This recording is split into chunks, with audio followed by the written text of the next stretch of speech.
మల్లన్న గారు బాగా చదువుకున్నారు. నేనేమంటే ఒక సామాజిక కోణమే కాకుండా ఆర్థిక కోణంలో కూడా ఆలోచించగలుగుతారా? ఏం చెప్తారు మల్లన్న గారు?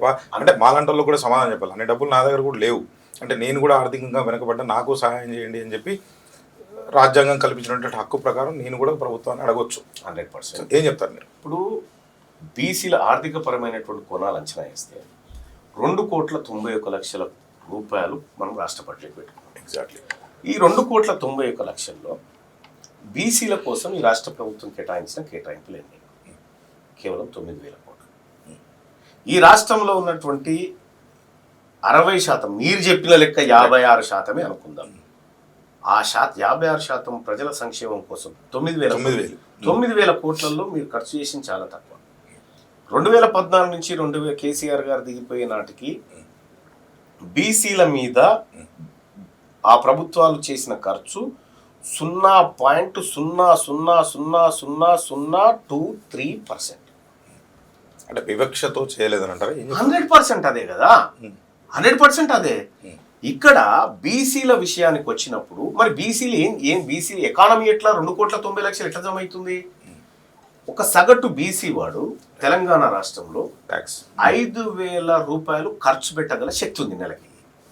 2 కోట్ల మంది బీసీలు ఒక నెలకి 10,000 కోట్ల రూపాయలు ఎకానమీకి జమ చేయగలిగిన శక్తి ఉంది.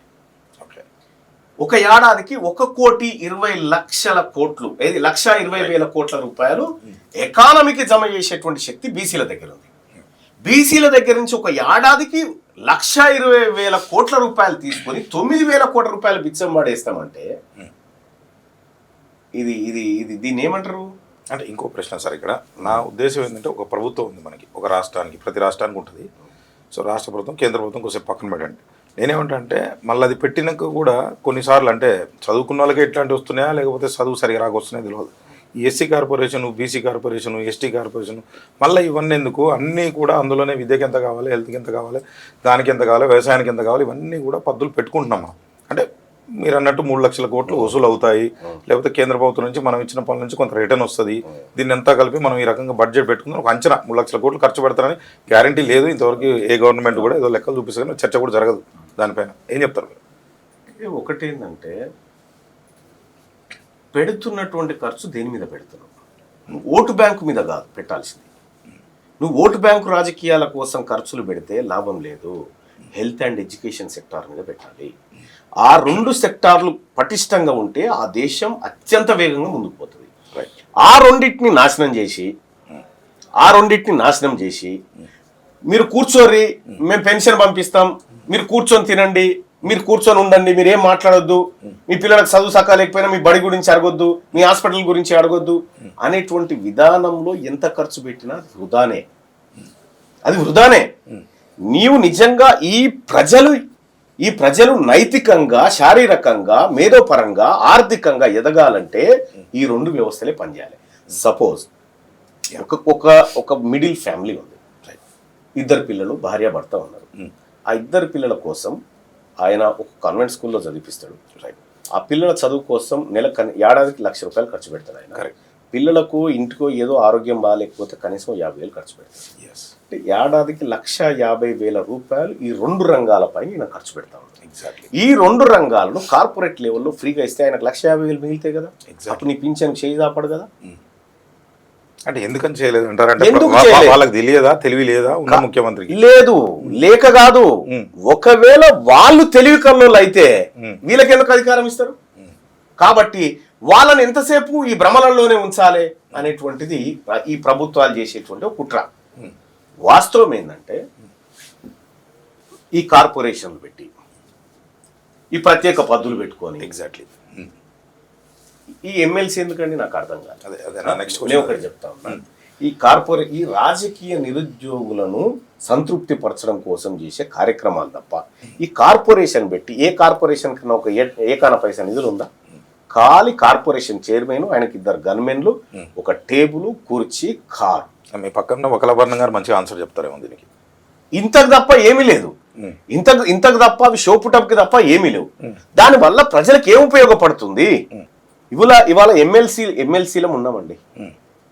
భారతదేశంలో కేవలం 6 రాష్ట్రాల్లో మాత్రమే ఎమ్మెల్సీలు ఉన్నాయి. ఎస్, మన దగ్గర 40 మంది ఉంటారు. మన దగ్గర 40 మంది ఉన్నారు. ఈ 40 మందిని మేపుడు కాకపోతే ఎందుకండి చట్టం చేయడానికి కూడా పనికిరారు. చట్టం చేయడానికి కూడా బిల్లు పాస్ చేయడానికి కూడా పనికిరారు. వ్యతిరేకించడమే గంతే. వ్యతిరేకించి ఆగుతుంది. కొద్ది రోజులు ఆపి దాన్ని మళ్ళీ చేయొచ్చు. సో తాత్కాలికంగా అసెంబ్లీ అసలు వాస్తవానికి ఎగువ సభ అనేది ఈ రాష్ట్ర ప్రభుత్వం చేస్తున్నటువంటి కార్యక్రమాలను క్షుణ్ణంగా పరిశీలించి తప్పు ఒప్పులుంటే సరి చేసుకోమని సూచించే ఒక సంస్థ. అంతవరకే దీని పాత్ర. కొంత మేధావి వర్గం, కొంత మేధావి వర్గం రావాల్సినటువంటిది. కానీ దీంట్లో కూడా రాజకీయ అవసరాలను భర్తీ చేయడం వల్ల నీకు అక్కడి నుంచి రావాల్సిన అవుట్పుట్ ఏడొస్తుంది. నిజంగా అది ఉండాలనుకుంటే అక్కడి నుంచి రావాల్సిన అవుట్పుట్ వస్తలేదు కదా. ఎక్కడన్నా ఒక మంచి సూచన ఈ సభల నుంచి వస్తుందా? వాళ్ళు బిల్ చేసి పంపాలి, ఆమోదించాలి. వచ్చిన తీసుకోరుగా ఉన్నారు ఇలాంటి వాళ్ళు. ఇప్పుడు మీరు అన్నారు హెల్త్ అన్నారు, ఎడ్యుకేషన్ అన్నారు. అంతకుముందు గతంలో నాగేశ్వర్ గారు చాలా మంది మేధావులు లేరని ఉన్నారు. కానీ ఇచ్చిన సలహా సూచన ఎంతవరకు తీసుకుంటున్నారు అనేది తీసుకున్నాడు దేవుడు ఎరుగు. దాన్ని పాస్ చేసి పంపాలి అంతే. మరి ఇంత తెలిసిన మళ్ళీ ఎమ్మెల్సీకి ఎందుకు పోటీ చేసినట్టు అంటే ఖచ్చితంగా వరంగల్ నుంచి చెప్పండి. ఈడ ఎన్నికలు లేకపోతే నేను ఎందుకు పోటీ చేస్తా బాయ్ సాబ్? ఎన్నికలు ఇక్కడ నేను పోటీ చేయకపోతే ఇంకోటి చేస్తాడు. నెక్స్ట్ పోరాటం ఇదే చేయబోతున్నారా? బీసీ తర్వాత హెల్త్ ఎడ్యుకేషన్ తర్వాత ఇది కూడా ఎమ్మెల్సీ తీసేయాలి. హెల్త్ ఎడ్యుకేషన్ దుబారా ఖర్చులు ఆపాలి. దుబారా ఒక ఎమ్మెల్సీకి జీతం 2,70,000 అండి. ఎమ్మెల్సీ చనిపోతే చనిపోయే వరకు ఈయన పెన్షన్, ఈయన చనిపోయిన తర్వాత ఇంటి ఆమెకు పెన్షన్, మళ్ళీ ఇతర బెనిఫిట్స్. ఉన్న పెన్షన్లే తీసేయమని చెప్తున్నాం మనం. లక్షలు వస్తుంది అప్పుడెప్పుడు 5,000కి చేరితే. ఇక్కడ నిజంగా మేము అందరం ప్రజల కోసం ప్రాణాలు ఇస్తామనే వచ్చినాం కదా. ఎగ్జాక్ట్లీ. మరి మా ప్రాణాలు రక్షించుకోవడానికి కోటి రూపాయల వరకు మేము మెడికల్ బిల్స్ ఇవన్నీ ఏంటి అండి? మేము రక్షించాల్సింది ప్రజల ప్రాణాలని. ప్రజల కోసం జీవితం అర్పితం చేసేటోనికి 2,70,000 జీతం ఎందుకండి? ఎంత ఉండాలంటారు? 10 రూపాయలు కూడా ఉండకూడదు. మీరు తీసుకుంటారా? ఎవరు? మీరు. నేను వచ్చిన జీతాలలో పబ్లిక్కే ఖర్చు పెట్టి పారేస్తాను. ఓకే. నేను వచ్చిన జీతాన్ని 100% పబ్లిక్ ఖర్చు పెట్టి పారేస్తాను. ఎక్కువ మొత్తంలో ఖర్చు పెట్టేస్తాను.